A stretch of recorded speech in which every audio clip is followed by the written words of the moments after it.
Saudara-saudari terkasih, selamat berjumpa lagi dengan saya, Romo Sipri, dalam renungan singkat Hari Raya Tubuh dan Darah Kristus.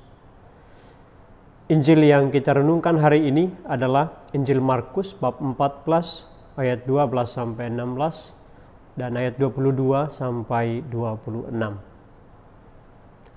Firman Tuhan pada Hari Raya Tubuh dan Darah Yesus Kristus ini menampilkan kasih Allah melalui Yesus Sang Putra. Dalam perayaan Paskah Yahudi, Yesus menunjukkan kasih-Nya kepada para murid dan juga kasih-Nya kepada umat manusia. Kasih itu terwujud secara sempurna dengan pemberian diri-Nya sendiri.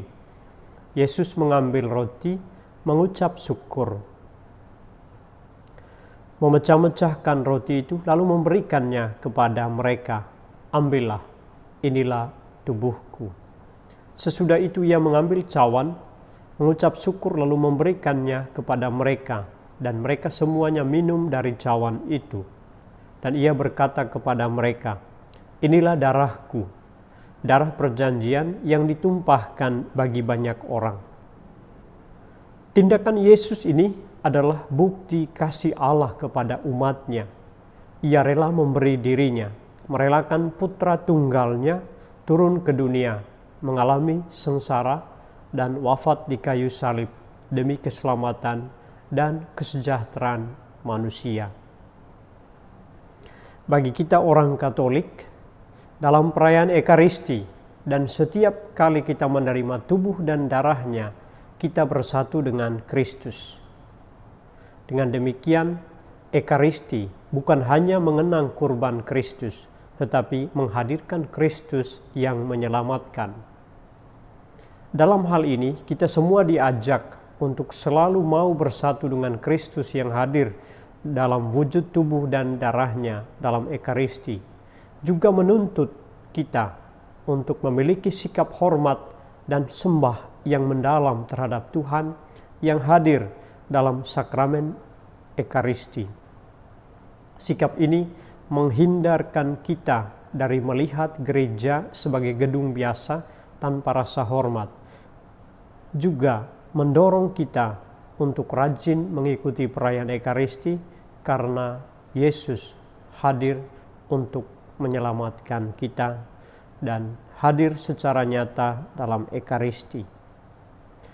Faktanya, masih banyak orang Katolik yang tidak menghormati hosti dan anggur yang sudah dikonsekrir sebagai tubuh dan darah Kristus. Orang masih melihatnya sebagai roti biasa atau anggur biasa. Dan saya pada kesempatan ini mau menceritakan sebuah pengalaman iman yang membuat saya semakin yakin akan kehadiran Kristus, tubuh dan darah-Nya melalui hosti dan anggur. Beberapa tahun yang lalu, ketika masih bertugas di Kalimantan Tengah, kami mengadakan perayaan Ekaristi syukur bersama umat Katolik di sebuah rumah satu keluarga. Saya sendiri hadir untuk memimpin perayaan syukur itu. Beberapa menit sebelum perayaan Ekaristi dimulai, anak perempuan dari sang tuan rumah tiba-tiba kerasukan dan berbicara dengan aneh dan dalam suara orang-orang lain. Saya sendiri tidak paham bagaimana harus menanganinya. Karena itu saya hanya meminta salah seorang dari anggota keluarga itu untuk mendampingi anak perempuan yang kerasukan itu di kamarnya sementara misa dilanjutkan. Pada saat misa sedang berlangsung, anak itu masih berteriak, bahkan masih berbicara, tetapi bukan suara dia, suara orang lain. Lalu tiba saatnya untuk menerima komuni. Karena dia orang Katolik, maka mau tidak mau saya harus memberikan komuni kepadanya.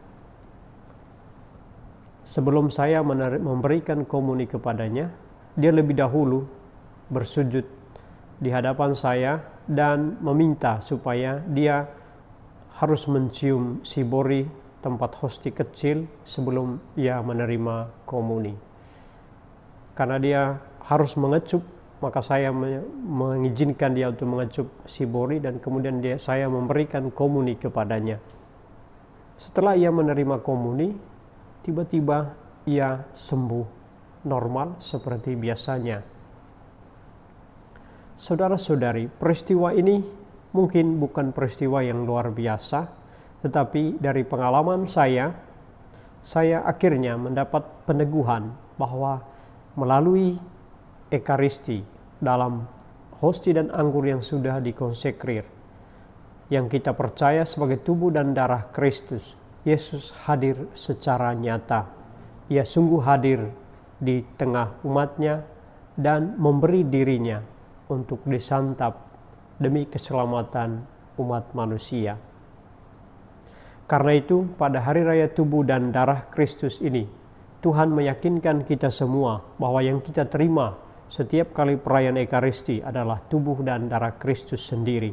Ia juga mengingatkan bahwa cinta kasih sempurna yang kita terima dari Dia hendaknya menguatkan kita untuk mengasihi dengan tulus, selalu mau bersatu dengannya dan peduli terhadap sesama. Kita telah bersatu dengan Kristus yang mengasihi kita dengan tulus, maka kita juga diutusnya untuk bersatu dengan sesama, mengasihi satu sama lain dengan tulus, seperti Kristus telah tulus mengasihi, berkurban untuk menyelamatkan kita. Tuhan memberkati.